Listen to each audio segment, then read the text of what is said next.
Langkah strategis ini juga menunjukkan komitmen perseroan dalam melakukan ekspansi bisnis internasional secara terukur dan berkelanjutan sejalan dengan tujuan perusahaan untuk memperkuat nilai tambah dan daya saing di tingkat global.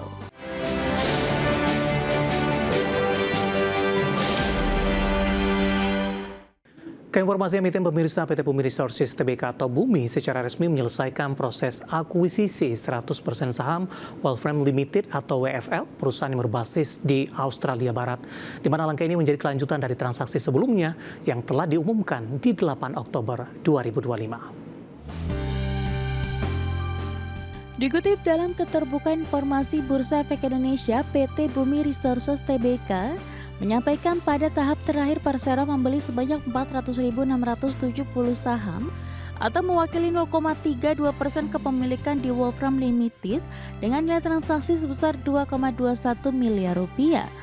Transaksi ini melengkapi akuisisi sebelumnya sebesar 99,68% yang telah dilakukan di 8 Oktober 2025. Dengan penyesuaian tahap akhir tersebut, total nilai keseluruhan akuisisi mencapai 698,98 miliar rupiah dan menjadikan Bumi sebagai pemegang tunggal seluruh saham WFL.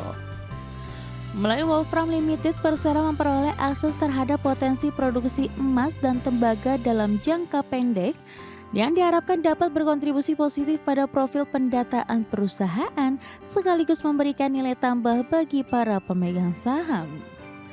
Direktur PT Bumi Resources Tbk R.A. Sri Darmayanti mengatakan akuisisi ini tidak berdampak negatif terhadap kegiatan operasional, hukum maupun kondisi keuangan perusahaan. Selain itu, pengambil alihan penuh ini merupakan bagian dari strategi korporasi perseroan dalam memperkuat portofolio aset dan pengembangan bisnis di sektor terkait. Langkah strategis ini juga menunjukkan komitmen perseroan dalam melakukan ekspansi bisnis internasional secara terukur dan berkelanjutan sejalan dengan tujuan perusahaan untuk memperkuat nilai tambah dan daya saing di tingkat global. Berbagai sumber, IDX Channel. Secara teknikal di sepanjang perdagangan hari ini saham Bumi mengalami lompatan yang cukup besar pemirsa dari sisi penguatan ataupun dari persentasenya.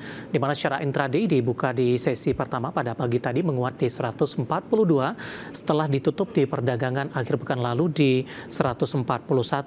Beberapa menit pasca pembukaan saham Bumi penguatan terbatas di 141, namun pada pukul 11 menguat di 149 meskipun di penutupan sesi pertama pada siang tadi penguatan terbatas ke 147 dan menguat di 148. Saat ini saham Bumi kembali mengalami penguatan yang cukup signifikan di 6,38% di level 150 dan sekaligus intraday tertinggi di sepanjang perdagangan hari ini. Ke grafis selanjutnya pemirsa, pergerakan saham Bumi di beberapa bulan terakhir di perdagangan 24 April di level 105, kemudian di Juli menguat ke 114, Agustus lebih cenderung tertekan ke 121, awal Oktober mengalami lesatan yang cukup signifikan menembus ke 163. Dan pasca menyentuh ke level ini saham Bumi kembali cenderung tertekan, namun saat ini di November lebih cenderung mengalami penguatan kembali ke 150. Dari sisi valuasi dengan beberapa indikator yang ada pemirsa, kita akan coba lihat ke grafis selanjutnya.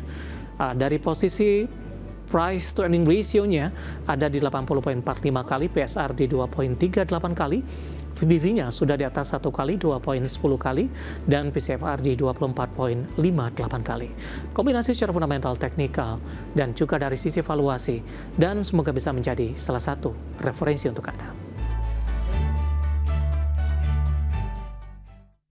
Kita akan jeda kembali dan tetap di tempat Anda. Setelah ini kita akan review jalannya perdagangan di sepanjang hari ini, di mana indeks harga saham gabungan penguatan terbatas namun berhasil mencatatkan level intraday tertinggi sepanjang masa. Kami akan segera kembali.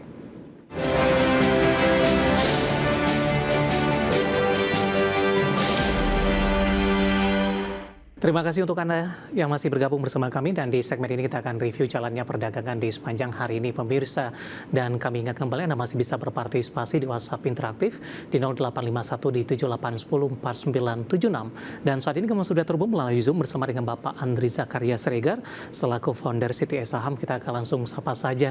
Pak Andri, selamat sore. Apa kabar Pak? Selamat sore Mas David, Alhamdulillah baik. Ya, terima kasih Pak Andri sudah meluangkan waktu di IDX Channel. Di awal pekan Pak Andri, indeks harga saham gabungan masih melanjutkan penguatan. Ada beberapa catatan ini Pak. Hari ini secara intraday indeks harga saham gabungan menembus ke level tertingginya tadi di 8.478. Namun pasca menembus ke level ini, indeks harga saham gabungan penguatannya ke arah terbatas Pak, dan tadi pun juga sempat mengalami pelemahan secara intraday. Bagaimana analisis Anda secara teknikal kecenderungan indeks harga saham gabungan dalam beberapa pekan terakhir ketika menembus ke level intraday tertingginya, penguatannya lebih ke arah terpangkas Pak Andri? Ya, kalau dilihat sih sebenarnya secara teknikal ya untuk jangka menengahnya indeks kita masih bullish ya, karena bisa dilihat juga nanti di chart monthly-nya masih golden cross, dan juga wave-nya pun 3 kali counting wave, indeks dia masih dalam wave 3 ya, jadi dalam 5, jadi artinya masih ada potensi naik. Cuman kalau untuk day to day mungkin hari Anda profit taking wajar, karena kan hari ini juga banyak kenaikan indeks ya, cuma didorong oleh saham-saham konglomerat ya, grup konglomerat terutama dari Bakri dan juga dari Barito.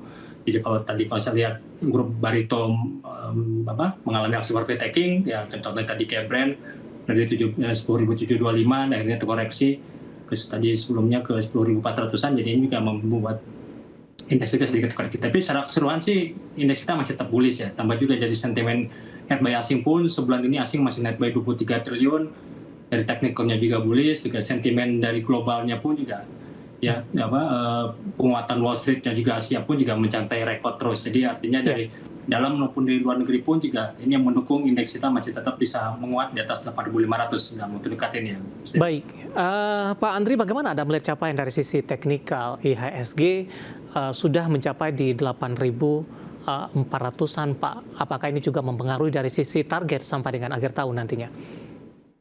Ya, seharusnya sih kalau lihat target kita sih dari CTA Saham sebenarnya ini kita masih di bawah 7.500 ya.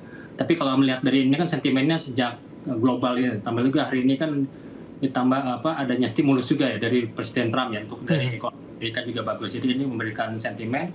Yang pertama juga dari pelonggaran kebijakan suku bunga Amerika dan juga Indonesia juga ini memberikan momentum. Jadi kalau secara teknikal sebenarnya sudah overbought ya, sudah jenuh jual, sudah jenuh beli ya untuk secara jangka pendeknya. Tapi karena inflow dan juga sentimen dari dalam luar negeri yang positif, ini mendorong ya pelaku pasar masih tetap memburu saham-saham unggulan, terutama setelah kemarin indeks MSCI merombak komposisinya ya, yang membuat grup Barito ikut menguat ya, mendapat imbas dari setelah masuknya saham Brand.